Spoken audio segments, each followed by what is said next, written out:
Grup musik Yukem yang populer lewat Tembang Bayangan menjadi band pembuka pintu musik rock Bandung di era 90-an.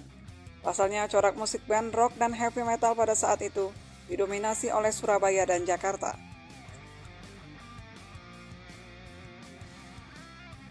Lahirnya Yukem membuktikan bahwa musisi Bandung bisa menyelaraskan diri dengan band rock terkenal lainnya. Dibentuk sekitar tahun 1986 dengan beranggotakan 4 orang, yaitu Iram pada gitar, Rudi pada vokal, Eri Hussein pada bass, dan Zulfikar pada drum. Saat mereka manggung di pentas-pentas musik Bandung, Yukem kerap membawakan lagu-lagu dari White Lion, Metallica, dan Bon Jovi. Karena memang karakter vokalis mereka yaitu Rudi sangat pas membawakan lagu-lagu dari band tersebut. Tahun 1991, Novia Ramansa atau lebih dikenal dengan nama Ovi yang kini tergabung menjadi gitaris Riff. Ovi bergabung menjadi gitaris Yukem setelah kepulangannya dari Inggris. Tak main-main, Ovi menempuh pendidikan gitar klasik di Inggris selama 4 tahun dan pendidikan gitar di Amerika selama 2 tahun. Di tahun 1992, Yukem mulai menjadi produser yang mau menangani mereka. Dan Ian Antono pun bersedia menjadi produser Yukem untuk menangani debut album mereka. Namun di tengah proses rekaman, Zulfikar selaku drummer merasa kurang semangat akibat masalah drum. Dan untuk menaikkan mood dalam proses rekaman, keempat personel Yukem pun memberikan Zulfikar seperangkat drum baru untuk mempercepat proses rekaman. Tapi nyatanya meski sudah memiliki set drum baru, Zulfikar tak kunjung menyelesaikan proses rekaman. Ian Antono selaku produser pun akhirnya turun tangan dan bertindak agar drummer Yukem diganti saja. Yukem pun akhirnya mencari drummer baru, yaitu masuknya Agus Teguh Prakosa Andarusman atau akrab disapa Sandi yang kini menjadi drummer pas band. Sandi pun resmi ditetapkan sebagai drummer pengganti Zulfikar. Hasil rekaman yang baru setengah jadi saat masih bersama Zulfikar pun terpaksa diulang dari awal, baik dari karakter musik dan aransemennya. Dengan masuknya Sandi membuat Yukem pun semakin solid.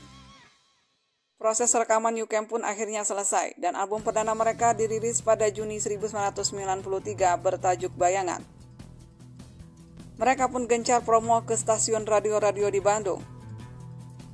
Ternyata respon pendengar pun sangat bagus dan Yukem berhasil masuk ke tangga lagu bintang rock Indonesia. Debut album perdana Yukem ini menelan biaya sekitar 70 juta. Dan uniknya, orang tua Ovi lah yang membiayai produksi album Yukem ini. Berisikan 10 lagu dengan single andalan Bayangan. Hanya bayangan ada di depanku. Berkat seringnya lagu Bayangan muncul di televisi dan diputar di radio-radio, membuat album ini sangat diminati oleh penikmat musik rock tanah air. Album Yukem ini dianggap membawa angin segar terhadap perkembangan musik Indonesia. Album perdana ini terjual lebih dari 300.000 kopi. Yukem pun melakukan tur ke berbagai kota dan disambut antusias oleh masyarakat Indonesia. Berkat kesuksesan Yukem, membuka jalan bagi band-band rock asal Bandung mendapatkan produser yang tertarik memproduseri mereka, seperti Sahara Band, Feel Bad, dan Bad Apples. Sukses dengan album pertama, Yukem kembali merilis album kedua berjudul Vol 2 di tahun 1994. Dengan single andalan Senyummu. Di album kedua ini, Yukem tidak lagi diproduseri oleh Ian Antono. Mereka memproduseri sendiri album kedua ini. Dan berbeda dengan album pertama, album kedua ini banyak memuat lagu-lagu bertempo slow. Meski begitu, album ini tetap diminati oleh publik rock Indonesia. Nama Yukem pun semakin dikenal luas masyarakat berkat lagu Senyummu.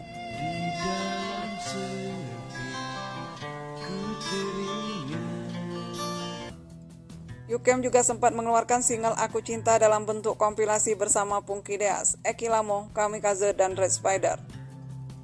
Tahun 1995, Yukem kembali merilis album ketiga bertajuk Masih Ada. Namun karena semakin derasnya persaingan antar grup band dan banyaknya grup musik pendatang baru yang menawarkan warna lain, memberi pengaruh pada Yukem. Yukem menjadi kurang diminati oleh pencinta musik pada saat itu. Ditambah lagi dengan musik rock tergerus oleh kedatangan aliran musik grunge dan alternatif.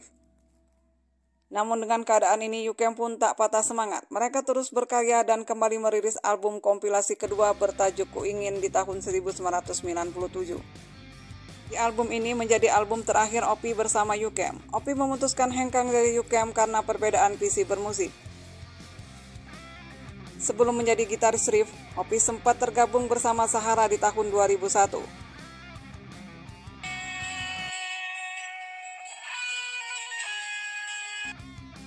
Dengan menyisakan 4 personil, U-Camp kembali merilis album keempat bertajuk Melangkah.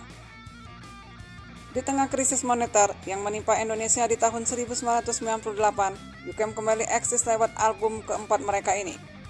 Album ini sedikit mengobati rasa rindu penikmat musik rock tanah air. Penjualan album keempat ini mampu melebihi penjualan album ketiga U-Camp.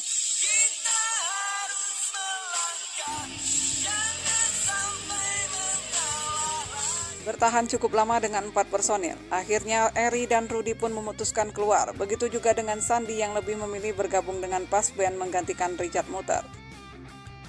Setelah ditinggalkan 3 personilnya dan menyisakan hanya 1 personil asli yaitu Iram, U-Camp pun memutuskan vakum. U-Camp cukup lama vakum dalam hingar-bingar musik yaitu hampir 10 tahun lamanya. Nama U-Camp pun menghilang dari kancah musik tanah air. Barulah di tahun 2008 dengan formasi baru yaitu Dino pada vokal, Iram pada gitar, Ozzy pada bass, Dimitri pada gitar, dan Ari pada drum.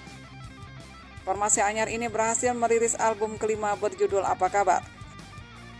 Namun album ini kurang terdengar gaungnya dikarenakan industri musik pada waktu itu lebih didominasi oleh band pop mellow. Meski album ini kurang sukses di pasaran, namun U-Camp tidak ingin pindah jalur. Mereka tetap mengobarkan musik rock. Iram satu-satunya personil asli tetap semangat menghidupkan U-Camp kembali. Dengan formasi baru U-Camp, semakin menambah kematangan dan kedewasaan dalam berkarya, dengan darah dan jiwa baru. Sebenarnya U-Camp bukan untuk didirikan lagi, tetapi sebatas bersenang-senang setelah kurang lebih 10 tahun vakum, ujar Iram. Di tahun 2010, U-Camp sempat mengadakan reuni dengan formasi Rudy pada vokal, Iram pada gitar, Ovi pada gitar, Eri pada bass, dan Sandi pada drum. Dengan formasi reuni ini, U-Camp pun beberapa kali tampil di televisi membawakan lagu-lagu lawas mereka.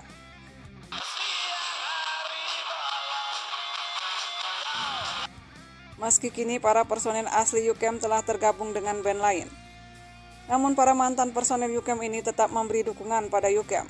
Mereka berharap U-Camp bisa maju lagi dengan tetap mengusung warna musik rock sesungguhnya.